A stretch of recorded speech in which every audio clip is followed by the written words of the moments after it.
Whoever keeps praying down curses on our center screen, I want you to pray for me, because it's working. It's working. We've tried to fix that projector like 4 times, and it keeps breaking. So whoever really wants to see Jesus back there, congratulations. I think he's probably staying for a while. But anyway, we're talking about this series on Elijah and Elisha, and looking at how God worked in these unique times that they were in, and it's such a cool journey. And today I want to talk about this: no sound, no answer, no response. We have Elijah, he went to the king and said, and this is going to come in handy here in a few minutes. He said, "It's not going to rain until I say it rains." Is what Elisha says to the king. Then Elijah goes off into the to the ravine there and gets fed by the ravens. We talked about that. And then he comes back and goes to the widow's house, and the widow miraculously is able to take care of him because the flour doesn't run out and the oil doesn't run out. And then her son dies, and God raises the son from the dead, and the crazy story. And then he's coming back to see the king, and it's been 3 years of drought. Now again, that's going to come in. That's going to be important here in just a minute. But no sound, no answer, no response. And I want us to think about our lives and what we are pouring into. What are we giving our blood, sweat, and tears to? And we'll take a look at this. So the first thing is the challenge comes down. So Elijah and Ahab. And by the way, who's Ahab's wife? Jezebel, yeah. So, again, not a great lady, but we'll talk about her a little bit. So Ahab is there, and Elijah's going to put this challenge out for him. It says this: "So Obadiah went to meet Ahab and told him," and we talked about it last week, told him that Elijah was wanting to meet him. "And Ahab went to meet Elijah. When he saw Elijah, he said to him, 'Is that you troubler of Israel?'" That good introduction. "Is that you, troubler of Israel?" "I have not made trouble for Israel," Elijah replied, "but you and your father's family have. You have abandoned the Lord's commands and have followed the Baals." So, the Baals isn't just some family. We'll talk about Baal here in a minute. But Baal is the god that Jezebel brought with her into the kingdom. And we'll talk about him in just a few minutes here. But the king says, you're the troubler. Nuh-uh, you are. And now, Elijah comes up. "Summon the people from all over Israel to meet me on Mount Carmel. And bring the 450 prophets of Baal and the 400 prophets of Asherah who eat at Jezebel's table. I want to meet them all. I want to meet 850 of them." So Ahab sent word throughout all Israel and assembled the prophets on Mount Carmel. So he said, all right, that's what we're doing. They get all these prophets together, and they all meet with Elijah up on Mount Carmel for this. Elijah went before the people and said, "How long will you waver between two opinions? If the Lord is God, follow him, but if Baal is God, follow him." That makes sense, doesn't it? I don't know about you. If I'm going to spend my life following God, I want to follow the right one, right? And be honest, how many of you have ever had those moments of doubt? Has anybody ever had those moments of doubt where you're like, I hope I'm on the right path here. I hope everything that I'm living for is real, it's right. I mean, I think that's kind of a natural thing. The people here were waffling between following Yahweh and following Baal and doing all the things that entailed and yet trying to kind of straddle that fence. And Elijah said, enough. We're not going to waver between two opinions anymore. If the Lord is God, follow him. But if Baal is God, follow him. But the people said nothing. They were just, see what happens. Let's see what happens here. Now, let's talk about Baal for just a minute. Baal, and it's supposed to, I think it's Baal, but I feel silly. you ever see these guys when like you're watching a soccer game, and I know all of you watch soccer constantly. You can't get enough of it. When you're watching soccer, it's the funniest thing. When you've got an American commentator and they're playing Mexico, or they're playing somebody with the Spanish, name. They always try to overpronounce the name. You ever seen it? It's like they'll be talking, and he passes the ball to San Pedro or so, and I just always feel silly trying to talk like that. So it's probably Baal here, but we'll call him Bel just because. I'm from West Virginia mainly. So this God, he's the God of fertility. And you don't have to let your imagination run too wild to understand what can go on with this kind of a deity. With this comes the child sacrifice that we see later on. That's all part of this being the God of fertility, and the child sacrifice is, a lot of people believed, to alleviate some of the issues that came with some of the ways they worshiped the God of fertility, is to have this child sacrifice. So child sacrifice came along with this part of Baal. The other thing he was the God of storms, particularly rain, which is interesting. He was the one that they prayed to, so he would send the rain and their crops would grow. What did Elijah come to the king and say at the beginning of this? He came to the king and said, it's not going to rain until who? Till I say it's going to rain. So it was a challenge from the get-go to the God of Baal, this false God of Baal, this God of storms. The other thing he was he was the king of the gods. He fought against other gods, and there are all these mythological stories of him defeating these other gods. In particular, he took the place of El, who was the god of Egypt, and destroyed him, and he was the king of the gods. And it's interesting that Elijah says, okay, now we're going to find out who the real God is. Right? And then Baal actually means Lord or Master, and it's not like a common name. Baal's not like his his surname or whatever. It's a title. It's like saying, call God, or Lord or Master or whatever. That was what Baal actually meant. And so that's a little bit of background on Baal. Now, real or false?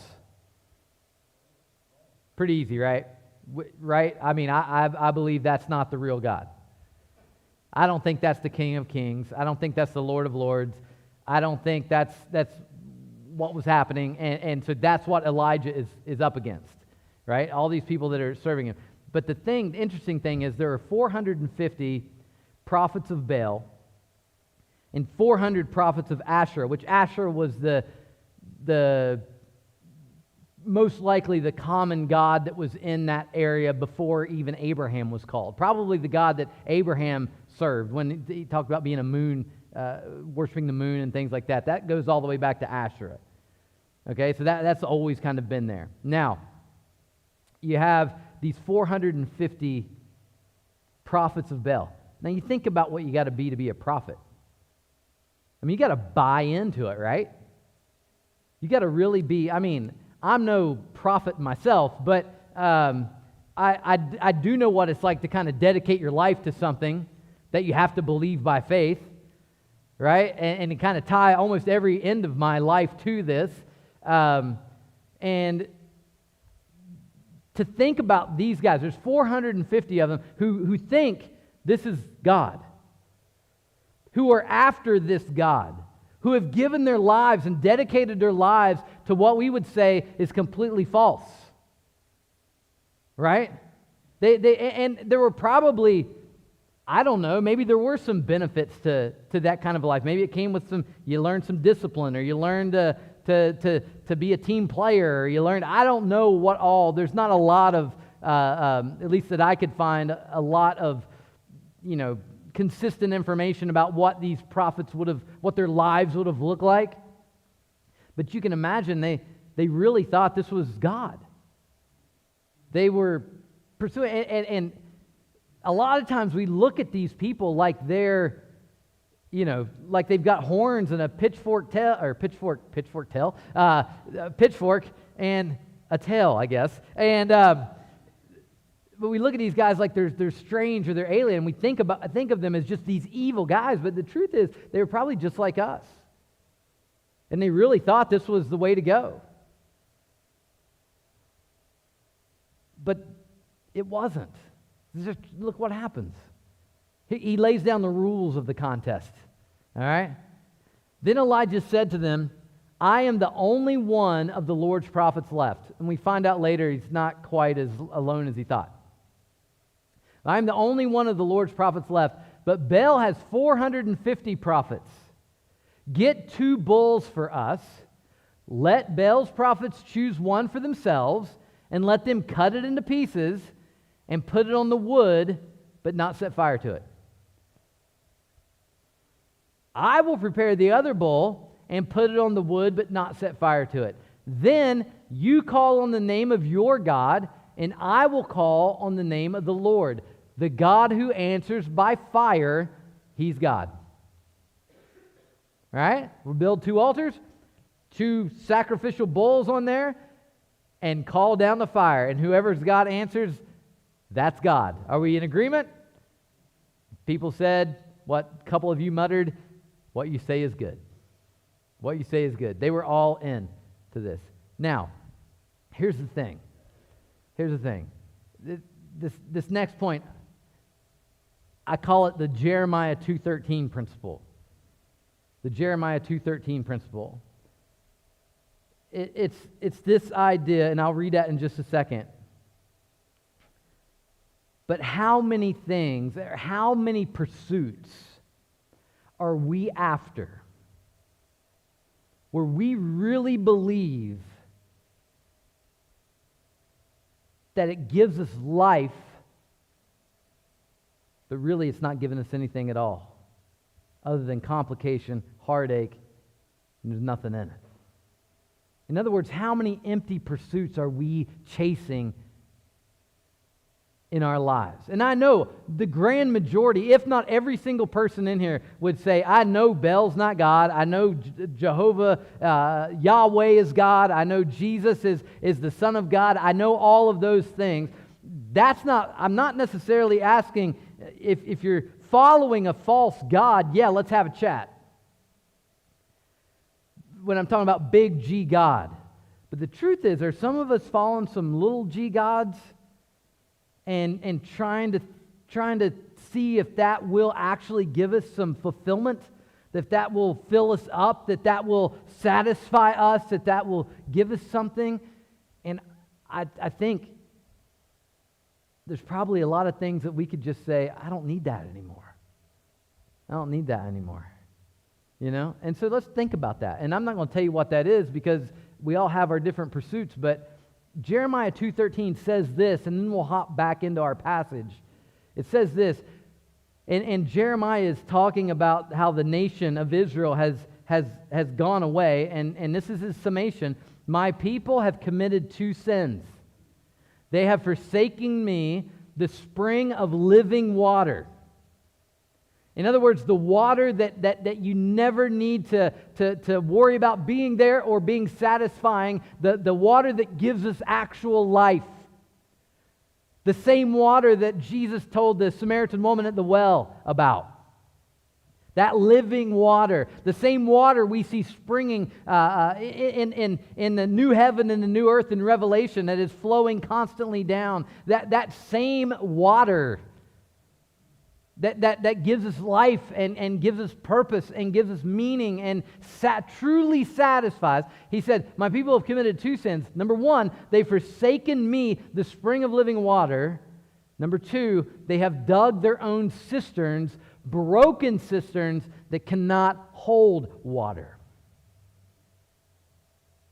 How many of those are we digging right now? How many of these empty cisterns, they're broken cisterns that are incapable of holding water? There's no way they can bring any sustenance. There's no way they can fulfill anything in our lives, and yet we spend hours and hours and hours and time and energy and hope and everything else trying to find something in something that can't hold anything. It says here, back to our passage, Elijah said to the prophets of Baal, choose one of the bulls and prepare it first. It's like when you're golfing and they throw the tee up and it lands at you. It's your turn. You tee it up, right? And so choose one of the bulls and prepare it first. Since there are so many of you, call on the name of your God, but do not light the fire.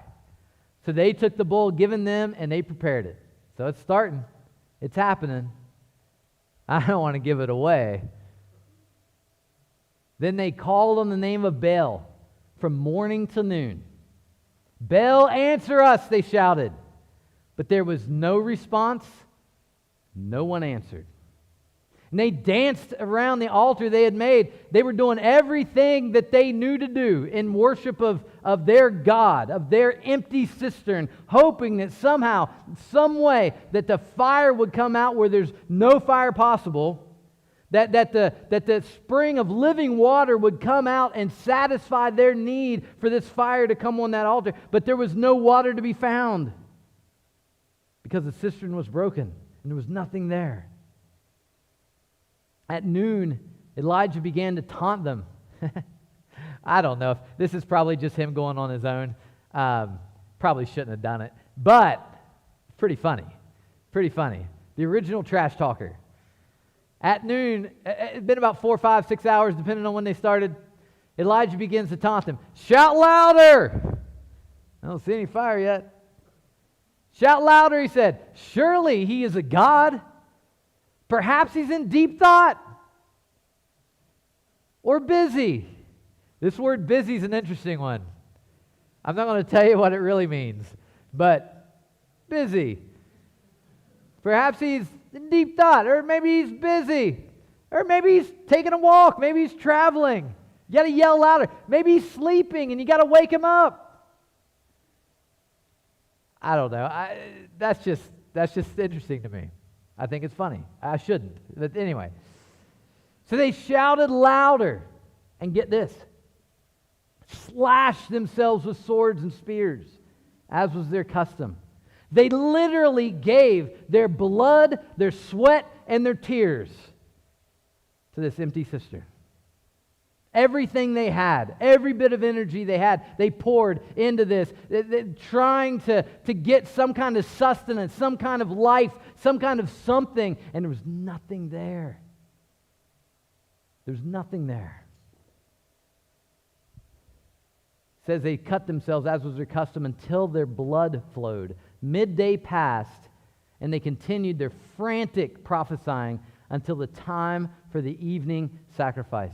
All day long they went at it, cut themselves, cried, screamed, danced, yelled, took the talk from Elijah, and Elijah's sitting back there. I can picture him on one of those those gravity chairs, that you just kick back and you're just sitting there like maybe it's some popcorn watching what's going on, and they're doing everything they can. These guys who've given their whole lives to this, and here's what happens. But there was no response. No one answered. No one paid attention. And that's it. We'll get the other part next week. Yeah, that's what you want. That's exactly what you want if you're about, right? Right now what I should do is just pray and dismiss, but I can't. I got something else to say. So, here's the thing. What are we after? What are we pursuing? What are we giving our blood, sweat, and tears for? That's nothing more than a dug-out cistern that's broken, that can't even hold water, and we're hoping to find life. We're hoping to find something. We're hoping to get some kind of something from it. But there's no response. No one answered. No one paid attention because there's no one there. I think of the things that I think are important. There's the old line that I think maybe Zig Ziglar or somebody, he said everything, so you just say he said it and people believe it. But the line that it's okay to have things as long as things don't have you. I think maybe that's a relevant way to look at it in our society. We're fairly affluent.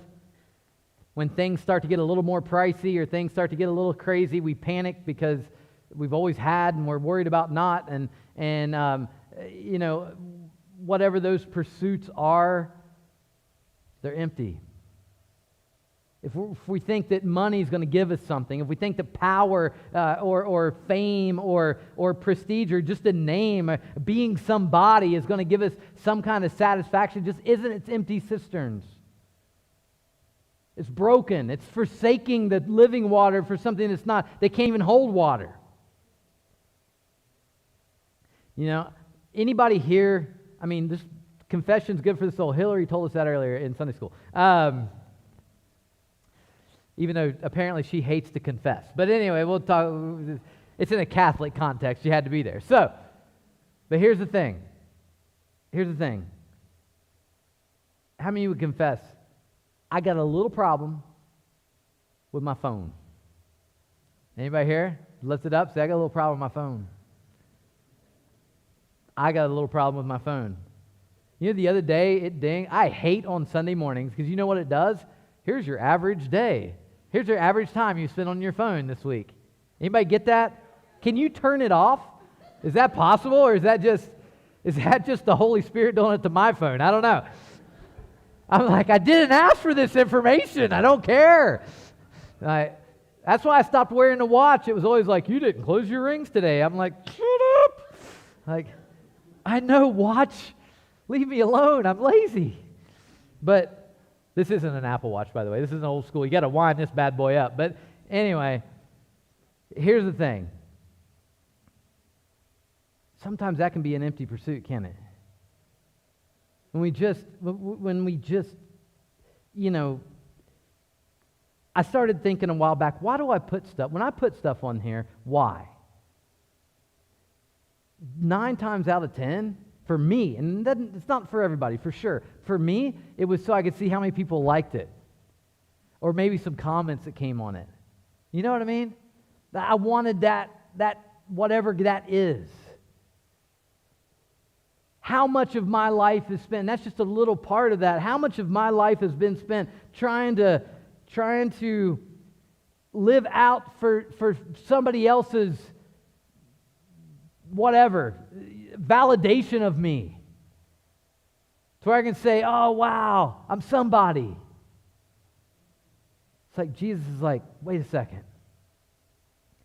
There's no life in that. That's an empty cistern. And there's a million things. You could be in pursuit of your job, in pursuit of money, in pursuit of all these things that don't really matter at the end of the day because they can only take from you. They can't give to you. And Jesus is saying there's a better way.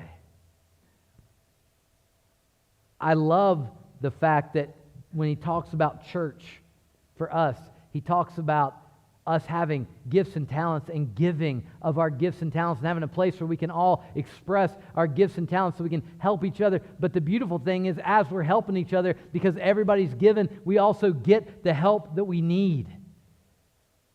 It's like a relationship. Like I've been married a long time, really. It has been. We're almost 28 years. And we look super young. I know it's hard to believe, but it's getting easier to believe on when you're looking at this half. But we've been married a long time, and one thing that you go through marriage, and you have ups and downs, and you make mistakes, and you do this and that, and everybody knows that. But the truth is, what makes it work when it works is not trying to get for yourself. It's when you both start giving to each other. You know what I mean? It's like flowers on Valentine's Day.